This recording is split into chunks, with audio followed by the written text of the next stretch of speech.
in this and of your own desire. I see this lovely speaker, through your daughter, although the holy little, and hereafter will yield the like in all I may or can, fitting a Christian and residential. I do believe you, my good son, and thank you, for 'twere an impudence to think you flattered. Llewellyn! Excuse me. I'm sorry, we're not really fond of this scene. If you could just stop for a minute. Llewellyn, what should we have Rafe do next? Don't worry about it. What should we have? Whatever you want, sir. Okay. Then have him dress up like a superhero and swing around on stage a couple of times. Sir, no, that's been done before. I have an idea, Richard. What if Rafe travels a long way, and then he comes, say that later. And then he comes to a castle covered in velvet. And there is his princess, standing at the window, dressed in green gold, combing her golden hair with an ivory comb. And then she sees Rafe. And then she falls in love with him. She calls him. I love it. Yeah, great, excellent idea. Llewellyn, do what she says. Sure. We can all just imagine that the journey, coming to the castle, meeting with the princess had already happened. We'd be happy to jump to that point, but I'm not going to give you a castle covered in black velvet or Princess of Beaumont. Okay, do what you can then. Besides, I don't think it's quite right to have a grocer's apprentice courting a princess. Oh, really? Yeah. Okay. Well, what about Aladdin? Jasmine seemed pretty satisfied with her street rat. That's good. And are you saying that my wife is not a princess? I'm a grocer, and she married me. Enough. Just go get Rafe, kid. What do you know? But if this play falls apart, you are going to refund all of these people's money. Look, just go get it. We need to get the chair and the desk off the stage.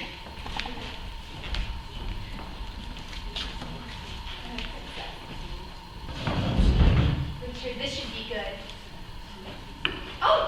Look at the princess. She's stunning. Welcome, Sir Knight, into my father's court, King of Moldavia. Unto me, Pompiona, his daughter dear. But say, you do not enjoy your entertainment. Would you stay with us no longer but tonight? Damsel, right fair. I am on many sad adventures bound that call me forth into the wilderness. Besides, my horse's back is something galled which will enforce me to ride a sober pace. But many thanks, fair lady, be to you for using errant knight with courtesy. Well, say, brave knight, what is your name and birth? My name is Rafe. I am an Englishman, as true as steel, a hardy Englishman, and apprentice to a grocer in the Strand, by deed and den of which I had one part, but fortune calling me to follow arms, on me this holy order I did take, a burning pestle, which I bear in all men's eyes, confounding ladies' enemies. Also, I heard of your brave countrymen, and of fertile soil and store of wholesome food. For my father has often told me of a drink in England found, potato called, such a drive and all sorrow for the heart. Lady, 'tis true. You need not lay your lips to better nippotato than there is. And for wild fowl he will often speak, of powdered beef and mustard called in, for there have been many great wars twixt us and you. But, dear Rafe, it was not long of me. So tell me, Rafe, would you contend to wear a lady's... Sorry. Favor on your shield?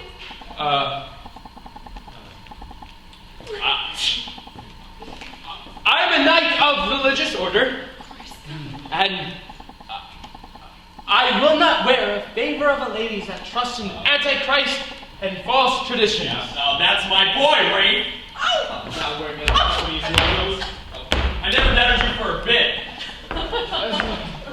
Besides, I have a lady of my own in Merry England, and Susan is her name, a cobbler's maid on Mill Street, for whose sake I take these arms, in whom I vow never to forsake, whilst life and pestle last. Oh, happy that cobbling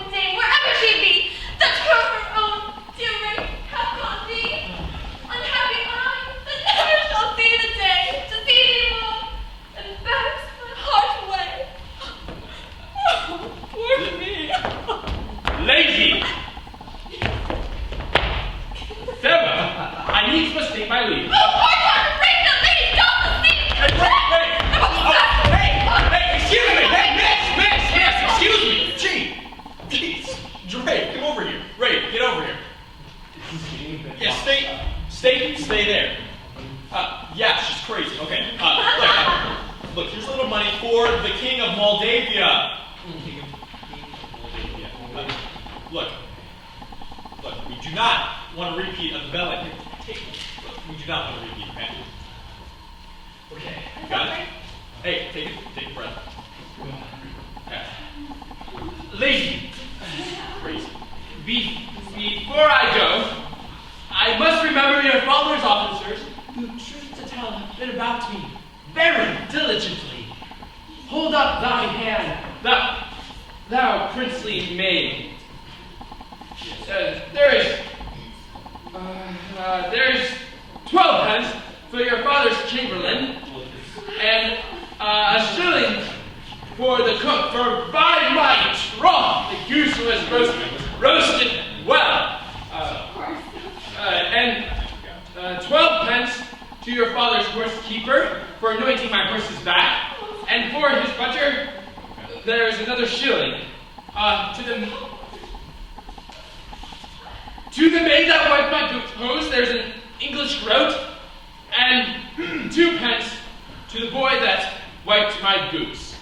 And lastly, fair lady, there is for your son 3 pence to buy you pins at Bumbo's fair. Oh, many things. I will keep these things till all has been off for thy sake, Rafe. March, squire and dwarf, I cannot stay. Oh, thou breakest my heart and partest us away. You.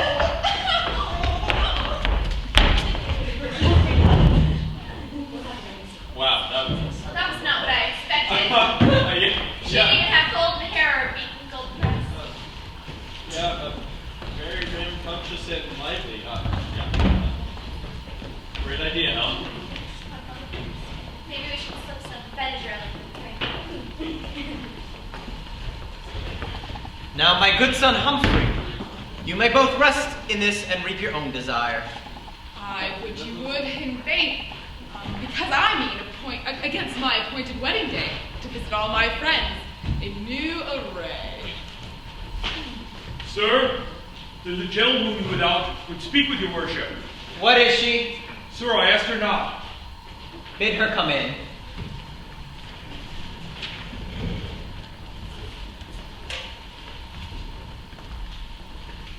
Peace be to your worship.